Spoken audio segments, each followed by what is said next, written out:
Hi hello friends, welcome back to our channel. നമ്മൾ ഇന്ന് ഈ വീഡിയോയിലൂടെ നോക്കാനായിട്ട് പോകുന്നത് മനസ്സിൽ സ്നേഹമുണ്ടായിട്ടും പലപ്പോഴും നിങ്ങളുടെ പേഴ്സൺ ആ ഒരു സ്നേഹം നിങ്ങളോട് കാണിക്കുന്നില്ല, അല്ലെങ്കിൽ അവരൊരു അകലം പാലിക്കുന്നു. അത് എന്തിനാണ് എന്നാണ് നമ്മളിപ്പോൾ നോക്കാനായിട്ട് പോകുന്നത്.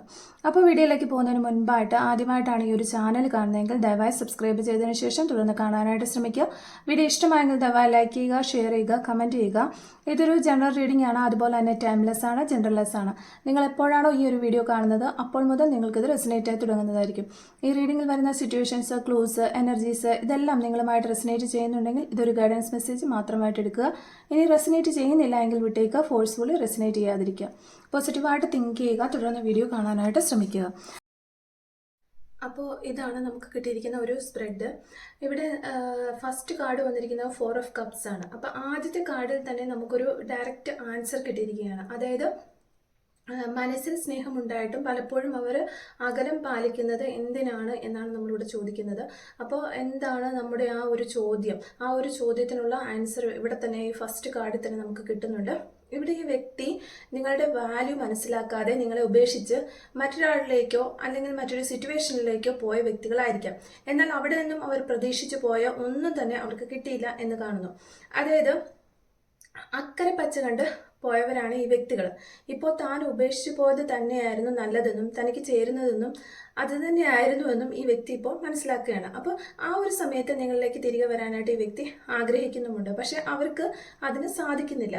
കാരണം അവരുടെ ഈഗോ ആയിരിക്കാം, അല്ലെങ്കിൽ അതായത് പുറമേ നിന്നുള്ള വ്യക്തികളൊക്കെ എന്ത് വിചാരിക്കും, നിങ്ങളിപ്പോൾ ആ വ്യക്തി ഓൾറെഡി നിങ്ങളുമായിട്ട് റിലേഷൻഷിപ്പിൽ ഉണ്ടായിരുന്നതും അത് ഉപേക്ഷിച്ച് ആ വ്യക്തി വേറൊരാളിലേക്ക് പോയതും ഒക്കെ ആളുകൾക്ക് അറിയാമായിരുന്നു, ചുറ്റുമുള്ള നിങ്ങൾ ഫ്രണ്ട്സിനൊക്കെ അറിയായിരിക്കും. അപ്പോൾ അവരൊക്കെ എന്ത് വിചാരിക്കും, ഇനി നിങ്ങളിലേക്ക് തിരികെ വന്നാൽ നിങ്ങൾ ആ വ്യക്തിയെ ആട്ടിയിറക്കുമോ എന്നൊക്കെ പേടിയുണ്ടാകും ആ വ്യക്തിക്ക്. ശരിക്കും ഇപ്പോൾ യഥാർത്ഥത്തിൽ നിങ്ങളോട് സ്നേഹമുണ്ടെങ്കിലും ഇത്തരം കാര്യങ്ങൾ കൊണ്ട് അവരിപ്പോൾ അകലം പാലിച്ച് നിൽക്കുകയാണ് എന്നാണ് നമുക്ക് ഈ ഒരു 4 ഓഫ് കപ്സ് എന്ന് പറയുന്ന ഈ ഒറ്റ ഒരു കാർഡിൽ നിന്ന് നമുക്ക് മനസ്സിലാക്കാനായിട്ട് പറ്റുന്നത്. അപ്പോൾ ഇതിൽ തന്നെ നമുക്ക് ഓൾറെഡി ഈ നമ്മൾ ചോദിച്ചതിനുള്ള എല്ലാ വിധത്തിലുള്ള ആൻസറും കിട്ടിയിട്ടുണ്ട്. ആ ഒരു കാരണം കൊണ്ട് തന്നെയാണ് അവർ ശരിക്കും പറഞ്ഞാൽ ഒരു അകലം പാലിച്ച് നിങ്ങളോട് ഒരു അകലം പാലിച്ച് നിൽക്കുന്നത്. അപ്പോൾ പിന്നെ നമുക്ക് കുറച്ച് ക്ലാരിഫിക്കേഷൻ കാർഡ് കൂടി നോക്കാം. 6 ഓഫ് പെൻറ്റക്കിൾ ആണ് സെക്കൻഡ് വന്നിരിക്കുന്ന കാർഡ്. ഈ കാർഡ് പറയുന്നത് വിതച്ചതേ കൊയ്യൂ എന്നാണ്. അതായത് നിങ്ങളിലേക്ക് വരണമെന്നുണ്ടെങ്കിലും അവരായിട്ട് നിങ്ങളെ ഉപേക്ഷിച്ച് പോയതുകൊണ്ട് തന്നെ ഇനി തിരിച്ച് അവർക്ക് നിങ്ങളിലേക്ക് എത്താൻ വളരെ പ്രയാസമാണ് എന്ന് അവർ മനസ്സിലാക്കുന്നു. കാരണം നിങ്ങളിപ്പോൾ ഡിപ്രഷൻ സ്റ്റേജ് ഒക്കെ തരണം ചെയ്ത് ഒരു മൂവ് ഓൺ ഒക്കെ ചെയ്തിട്ടുണ്ടാകാം, സെൽഫ് ലവ് ഒക്കെ ചെയ്ത് നല്ല സ്മാർട്ടായിട്ടുണ്ടാകാം. അപ്പം ഉള്ളിൽ ഇവരോട് ഇപ്പോഴും നിങ്ങൾക്ക് സ്നേഹം ഉണ്ടാകാം, പക്ഷെ പുറമേ നിന്ന് നോക്കുന്ന അവർക്ക് അത് മനസ്സിലാകുന്നില്ല. നിങ്ങൾ അവരെയൊക്കെ മറന്ന് അടിച്ചു പൊളിച്ച് ജീവിക്കുകയാണ് എന്നൊക്കെയാണ് അവർ മനസ്സിലാക്കുന്നത്. അതുപോലെ തന്നെ നിങ്ങൾ വളരെ ഹാപ്പി ആണെന്നൊക്കെയാണ് ഈ വ്യക്തി ചിന്തിക്കുന്നത്. അതുകൊണ്ട് തന്നെ നിങ്ങളിലേക്ക് എത്താൻ വളരെ പ്രയാസമാണെന്നും ഈ ഒരു സിറ്റുവേഷൻ താൻ തന്നെ ക്രിയേറ്റ് ചെയ്തതാണല്ലോ എന്ന് ഓർത്തിട്ട് അവർ ഇങ്ങനെ വിഷമിക്കുന്നതായിട്ടാണ് നമ്മൾ ഈ ഒരു കാർഡിൽ കാണാനായിട്ട് വരുന്നത്. പിന്നീട് നമുക്ക് വന്നിരിക്കുന്നത് 3 ഓഫ് കപ്പ് ആണ് നമുക്ക് വന്നിരിക്കുന്നത്. 3 ഓഫ് കപ്സിൽ എന്ന് പറയുന്ന ഈ ഒരു കാർഡിൽ ഈ ഒരു സമയത്ത് അവർക്ക് നിങ്ങളോട് ഒരു ഡീപ്പായിട്ടുള്ള പ്രണയം തോന്നുകയാണ്. അതുപോലെ തന്നെ കുറച്ചു പേർക്ക് നേരിൽ വന്ന് സംസാരിക്കാൻ കഴിയാത്തത് കൊണ്ട് ആ വ്യക്തികൾ അവരുടെ ഫാമിലിയിൽ നിങ്ങളുടെ കാര്യം പറയുന്നതായിട്ട് കാണുന്നു. ഒരു ഗ്രൂപ്പായി ചേർന്ന് നിങ്ങളിലേക്ക് എത്താനായിട്ട് ശ്രമിക്കുകയാണ്. അപ്പോൾ ഫാമിലി വഴി നിങ്ങളിലേക്ക് എത്തിപ്പെടാമെന്ന് അവർ വിചാരിക്കുന്നു കുറച്ച് ആളുകൾക്ക്. ചിലർക്ക് ഈ ഒരു കാര്യം നിങ്ങളുടെ വ്യക്തികൾ അവരുടെ തിക് ഫ്രണ്ട്സിനോട് പറയുന്നതായിട്ട് നമുക്ക് കാണാനായിട്ട് വരുന്നുണ്ട്. അപ്പോൾ അവർ തമ്മിൽ ഡിസ്കഷനൊക്കെ ഉണ്ടാകുന്നതായിട്ടും ഒരു ന്യൂ ഐഡിയാസ് ഒക്കെ അവർ പറഞ്ഞു കൊടുക്കുന്നതായിട്ടൊക്കെ നമുക്ക് കാണാൻ കഴിയുന്നു. ചിലപ്പോൾ നിങ്ങൾക്ക് ഈ ഒരു ഫാമിലി വഴി അവർ നിങ്ങളിലേക്ക് അപ്രോച്ച് ചെയ്തിട്ടുണ്ടാകാം ചിലർക്കെങ്കിലുമൊക്കെ, ചിലർക്ക് അവർ അപ്രോച്ച് ചെയ്യാനായിട്ട് വരുന്നുണ്ടാകാം. അപ്പോൾ ഈ ഫ്രണ്ട്സ് നിങ്ങളെ ചിലപ്പോൾ കോൾ ചെയ്തിട്ടുണ്ടാകാം, നിങ്ങളുടെ കോമൺ ഫ്രണ്ട്സ് ഒക്കെ കാണും. അപ്പോൾ അവരെയൊക്കെ അപ്രോച്ച് ചെയ്തിട്ട് എനിക്കിങ്ങനെ ഒരു പ്രശ്നം പറ്റി എന്ന് പരിഹരിച്ചു തരണം എന്നൊക്കെ പറഞ്ഞിട്ട് അവരെ പുറകെ നടക്കുമ്പോൾ അവരാണെങ്കിലും ഓക്കെ എന്നൊക്കെ പറഞ്ഞിട്ട് നിങ്ങൾക്ക് മെസ്സേജ് അയച്ചിട്ടോ അല്ലെങ്കിൽ ഒന്ന് വിളിക്കാമായിരുന്നില്ലേ എന്നൊക്കെ ചോദിച്ച് നിങ്ങളോടൊക്കെ പറഞ്ഞ് വന്നിട്ടുണ്ടാകാം. അപ്പം അല്ലെങ്കിൽ ഇങ്ങനെ വരാനുള്ള വഴികളുണ്ട്. അപ്പം അത്തരത്തിലുള്ള ഒരു ഐഡിയാസ് ആണ് നമുക്കിപ്പോൾ ഒരു 3 ഓഫ് കപ്സ് എന്ന് പറയുന്ന ഒരു കാർഡിൽ നിന്ന് പറയാനായിട്ട് സാധിക്കുക. അതുപോലെ പിന്നീട് നമ്മൾ കാണുന്നത് 9 ഓഫ് വാൻഡ്സ് ആണ്. 9 ഓഫ് വാൻഡ്സ് എന്ന് പറയുന്നത് നിങ്ങളുടെ വ്യക്തിക്ക് മൂവ് ഓൺ ചെയ്ത് പോകാൻ അവർക്ക് ആഗ്രഹമുണ്ടായിരുന്നു, മുന്നേ ആഗ്രഹമുണ്ടായിരുന്നു. അപ്പോൾ അല്ലെങ്കിൽ അവർ പോയവർ തന്നെയാണ് ഇവർ, പക്ഷെ അപ്പോഴേക്കും നിങ്ങളെ മറക്കാൻ അവർക്ക് കഴിയുന്നില്ല. അതാണ് ശരിക്കുമുള്ള ഒരു സിറ്റുവേഷൻ എന്ന് പറഞ്ഞാൽ. ഒരു ചെറിയ കാര്യം എടുക്കുമ്പോൾ അല്ലെങ്കിൽ എന്തെങ്കിലും ഒരു ചെറിയ കാര്യം ചെയ്യുമ്പോഴൊക്കെ ഈ ഒരു സമയത്ത് അല്ലെങ്കിൽ അവരെന്തെങ്കിലും ഒരു പ്രത്യേക കാര്യങ്ങളൊക്കെ കാണുമ്പോൾ ഈ ഒരു സമയത്ത് നിങ്ങളുടെ ഓർമ്മകൾ അവർക്ക് വരികയാണ്. അവർക്കതുപോലെ ഇവർ നിങ്ങളെ വളരെ അപ്രോച്ച് ചെയ്യുന്ന സമയത്ത് അതായത് നിങ്ങളിലേക്ക് എത്തിപ്പെടാനായിട്ട് ഇവർ ഫാമിലിയിലെയും ഫ്രണ്ട്സിനെയൊക്കെ കൂട്ടിക്കൊണ്ട് പ്ലാനുകളൊക്കെ ചെയ്ത് വരുമ്പോൾ ഒത്തിരി ട്രബിൾസ് അവർക്ക് ഫേസ് ചെയ്യേണ്ടതായിട്ട് വരും, അല്ലെങ്കിൽ ഒത്തിരി തടസ്സങ്ങൾ അവർക്ക് ഫേസ് ചെയ്യേണ്ടതായിട്ട് വരുമെന്ന് പ്രതീക്ഷിച്ച് തന്നെയാണ് അവർ ഈ ഒരു കാര്യത്തിന് വേണ്ടിയിട്ട് ഇറങ്ങിയിരിക്കുന്നത് എന്ന് നമുക്ക് മനസ്സിലാക്കാനായിട്ട് പറ്റുന്നത്. പിന്നെ വരുന്നത് പേജസ് ഓഫ് സോർട്സ് ആണ്. ഞാനിവിടെ ആദ്യം പറഞ്ഞതുപോലെ കുറച്ച് ഡിഫറെൻ്റായ രീതിയിൽ ന്യൂ ഐഡിയാസ് ഒക്കെ കൊടുത്ത് നിങ്ങളിൽ എത്തിച്ചേരാൻ വേണ്ടി അവർ ആഗ്രഹിക്കുന്നുണ്ട്. അതിനുള്ളൊരു പ്ലാനും അവർ സെറ്റ് ചെയ്തിട്ടുണ്ട്. വളരെ പ്രാക്ടിക്കലായിട്ടും ഇമോഷനായിട്ടും ചിന്തിച്ച് അവരൊരു തീരുമാനം എടുത്തിട്ടുണ്ട്. കൂടാതെ നിങ്ങളെ നേരിട്ട് കണ്ട എല്ലാ കാര്യങ്ങളും പറഞ്ഞതിന് ശേഷം പുതിയ റിലേഷൻഷിപ്പിലേക്ക് പോകാനും ഇവർ ആഗ്രഹിക്കുന്നുണ്ട്. അതിനുവേണ്ടി നന്നായി ഇവർ പ്രവർത്തിക്കുന്നുണ്ട്. അതാണ് നമുക്ക് ഈ ഒരു പേജ് ഓഫ് സോർട്സ് എന്ന് പറയുന്ന കാർഡ് പറഞ്ഞു തരുന്നത്. പിന്നെ നമുക്ക് നെക്സ്റ്റ് വന്നിരിക്കുന്ന കാർഡ് സ്ട്രെങ്ത് കാർഡാണ്. സ്ട്രെങ്ത് കാർഡ് എന്ന് പറഞ്ഞാൽ ഈ ഒരു സമയത്ത് അവർക്ക് നിങ്ങളോട് വളരെ ഒരു റെസ്പെക്റ്റ് തോന്നുന്നതായിട്ട് നമുക്ക് കാണാനായിട്ട് പറ്റുന്നുണ്ട്. അപ്പോൾ ഈ ഒരു റെസ്പെക്റ്റിൻ്റെ ഒരു കാർഡാണ് സ്ട്രെങ്ത് കാർഡ് ഈ ഒരു റീഡിങ്ങുമായിട്ട് റിലേറ്റ് ചെയ്ത് പറയുമ്പോൾ. അതുപോലെ തന്നെ സ്ട്രെങ്ത് കാർഡ് ഒരു റീകൺസിലേഷനെ സൂചിപ്പിക്കുന്ന കാർഡും കൂടിയാണ്. അപ്പോൾ ഒരു റീകൺസിലേഷൻ ഉറപ്പായിട്ടും ഉണ്ടാകും ഈ ഒരു കാർഡ് ഇവിടെ വന്നിരിക്കുന്നതുകൊണ്ട്. അപ്പോൾ അവരുടെ ലൈഫിൽ അവർക്ക് നിങ്ങളെ വേണം, എങ്കിൽ മാത്രമേ അവർക്കൊരു ഫുൾഫിൽമെൻറ്റ് അല്ലെങ്കിൽ ഒരു ഹാപ്പിനെസ് കിട്ടുകയുള്ളൂ എന്ന് അവർ മനസ്സിലാക്കി കഴിഞ്ഞിരിക്കുകയാണ്. പിന്നീട് നമുക്ക് വന്നിരിക്കുന്നത് ഒരു നൈറ്റ് ഓഫ് സോർഡ്സ് ആണ് ഇവിടെ വന്നിരിക്കുന്ന കാർഡ്.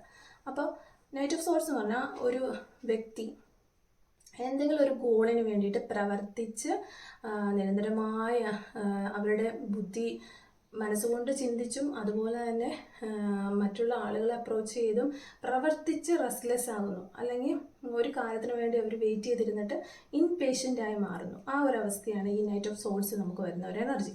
അപ്പോൾ നിങ്ങളുടെ പേഴ്സൺ ഇവിടെ നോക്കുകയാണെങ്കിൽ ഈ ഒരു റിലേഷൻഷിപ്പ് ഒന്ന് ശരിയാക്കി എടുക്കാനായിട്ട് അവരെ നല്ല രീതിയിൽ വർക്ക് ചെയ്യുന്നതായിട്ട് മനസ്സിലാവുന്നുണ്ട്. നിങ്ങളോടൊന്ന് സംസാരിക്കാൻ സാധിച്ചാൽ എല്ലാം ഓക്കെ ആക്കി എടുക്കാൻ പറ്റും എന്ന ഒരു കോൺഫിഡൻസ് അവർക്കുണ്ട്.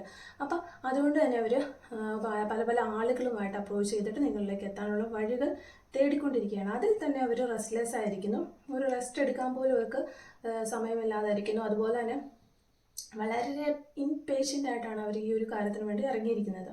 അപ്പോൾ ശരിക്കും പറഞ്ഞാൽ രണ്ടും കൽപ്പിച്ചിറങ്ങി. പിന്നെ നമുക്ക് വരുന്നത് എയ്റ്റ് ഓഫ് സോർഡ്സ് ആണ്. എയ്റ്റ് ഓഫ് സോർഡ്സ് എന്ന് പറഞ്ഞാൽ നല്ല കുറ്റബോധമുണ്ട് ഈ വ്യക്തിക്ക്. ശരിക്കും ഈ വ്യക്തി ചെയ്തു പോയ കാര്യത്തെ ഓർത്ത് അവർക്ക് നല്ല കുറ്റബോധമുണ്ട്. അവരവരുടെ തെറ്റ് മനസ്സിലാക്കുന്നുണ്ട്. അതുപോലെ തന്നെ ഈ തെറ്റുകൾ നിങ്ങളോട് സംസാരിക്കുന്ന സമയത്ത് അതിനൊക്കെ ക്ഷമ ചോദിക്കാൻ അവർ മനസ്സിൽ ആഗ്രഹിക്കുന്നുണ്ട്. അതുകൊണ്ട് തന്നെ ഇങ്ങനെ തെറ്റുകളൊക്കെ മനസ്സിലാക്കി തിരിച്ചു വരുന്ന ഒരു വ്യക്തി ആയതുകൊണ്ട് തന്നെ നിങ്ങൾക്ക് ട്രസ്റ്റ് ചെയ്യാനായിട്ട് വിശ്വസിക്കാനായിട്ട് സാധിക്കും എന്നാണ് എനിക്ക് തോന്നുന്നത്. അപ്പോൾ ഇനി പിന്നീട് വന്നിട്ടുള്ള ഒരു കാർഡ് നമുക്ക് 2 ഓഫ് വാൻഡ്സ് ആണ്. ഇവിടെ ലാസ്റ്റ് ആൻഡ് ഫൈനൽ കാർഡാണ് 2 ഓഫ് വാൻഡ്സ്. അപ്പം നിങ്ങളോട് അകലം പാലിക്കുന്നുണ്ടെങ്കിലും അവർക്കിപ്പോൾ ആത്മാർത്ഥമായ സ്നേഹമുണ്ട് എന്ന് മനസ്സിലാക്കുക. അതുപോലെ കറണ്ട് ടൈമിൽ പോലും ഈ ഒരു സമയത്ത് പോലും നിങ്ങൾ റീഡിങ് കണ്ടുകൊണ്ടിരിക്കുന്ന സമയത്ത് പോലും അവർ തീർച്ചയായിട്ടും പ്ലാനിങ്ങിലാണ് നിങ്ങളിലേക്ക് എത്താൻ. ഇനി എന്ത് നെക്സ്റ്റ് മൂവ് എന്താണ് ഇനി ചെയ്യേണ്ടതെന്ന് ഉള്ളൊരു പ്ലാനിങ്ങിലാണ്. അതുപോലെ തന്നെ പല ഡിസിഷൻസും അവരെടുക്കുന്നതായിട്ട് നമുക്ക് ഈ ഒരു കാർഡിലൂടെ കാണാനായിട്ട് പറ്റുന്നുണ്ട്. അപ്പോൾ അവർ ഈ ചെയ്യുന്ന കാര്യങ്ങൾക്ക് ഒരു പ്രോഗ്രസ് ഉണ്ടാകുന്നതായിട്ടും ഭാവിയിൽ ഒരു പ്രോഗ്രസ് ഉണ്ടാകുമെന്നും നിങ്ങൾ മനസ്സിലാക്കുക. അതുപോലെ തന്നെ ഇനിയൊരു ഇവർക്ക് ഇപ്പോൾ ഇവരുടെ മുന്നിൽ ഒരു ന്യൂ പാത്ത്, ഒരു പുതിയ വഴി തുറന്നു കിട്ടുന്നുണ്ട് നിങ്ങളിലേക്ക് എത്താൻ വേണ്ടി. അതെന്താണ് എന്ന് നിങ്ങളുടെ ഒരു സിറ്റുവേഷൻസ് വെച്ച് നോക്കിക്കഴിഞ്ഞാൽ പക്ഷേങ്കിൽ നിങ്ങൾക്ക് മനസ്സിലാക്കിയെടുക്കാൻ പറ്റുമായിരിക്കും. പിന്നെ നമുക്ക് കിട്ടിയിരിക്കുന്ന മാസ്റ്റർ കാർഡ് 8 ഓഫ് വാൻഡ്സ് ആണ്. ഈ ഒരു റിലേഷൻഷിപ്പിൽ നിങ്ങൾ തമ്മിൽ ഒരു ആഴത്തിലുള്ള അല്ലെങ്കിൽ ഒരു ഡീപ്പർ കണക്ഷൻ ഉണ്ടാകുമെന്ന് തന്നെയാണ് കാണുന്നത്.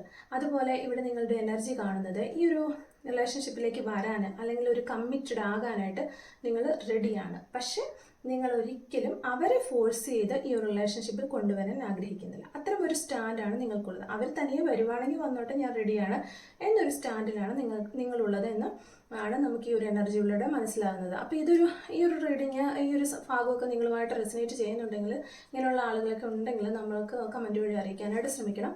പിന്നെ മറുവശത്ത് അവർ നിങ്ങളിലേക്ക് ഓടിയെടുക്കുന്നതായിട്ട് കാണുന്നു. അപ്പം നിങ്ങൾ ഓക്കെയാണ്, റെഡിയായി നിൽക്കുന്ന ഒരു വ്യക്തി തന്നെയാണ്. പക്ഷെ അവരെ ഫോഴ്സ് ചെയ്ത് ഇതിലേക്ക് കൊണ്ടുവരാനായിട്ട് നിങ്ങൾക്ക് യാതൊരു താല്പര്യവുമില്ല.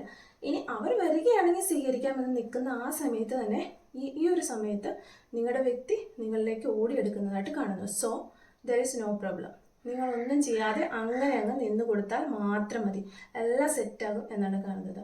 അതായത് പേഴ്സണലി ഞാൻ വളരെ ഹാപ്പിയാണ് ഇത്രയും ഒരു പോസിറ്റീവ് റീഡിംഗ് എടുക്കാൻ പറ്റിയത്. നല്ല പോസിറ്റീവായിട്ടൊരു റീഡിംഗ് തന്നെയാണ്.